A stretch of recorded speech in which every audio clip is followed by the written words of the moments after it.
Dans ce village, on croyait que l'or pouvait sauver de la misère. Mais personne ne demandait à quel prix. Aïna ne choisit pas son destin.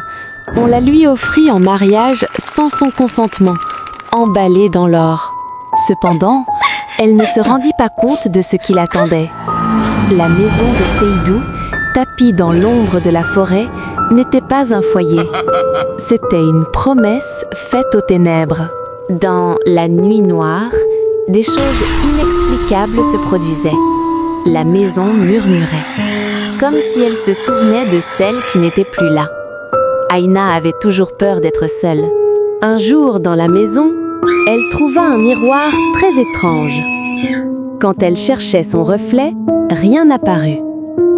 Elle comprit que quelque chose le lui avait déjà volé. Pourquoi ne dors-tu jamais? Tu es toujours éveillé comme si tu étais poursuivi. Parce que si je dors, elles reviennent, les ombres qui me suivent. Évite de faire trop bruit, ok?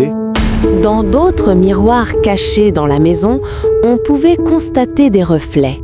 Ces femmes n'étaient pas mortes. Elles étaient devenues le prix de la richesse. L'or venait d'un pacte interdit.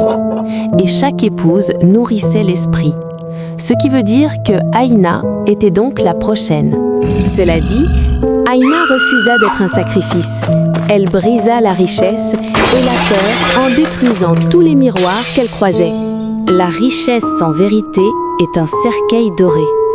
Ce que l'on obtient par le mensonge réclame toujours une âme.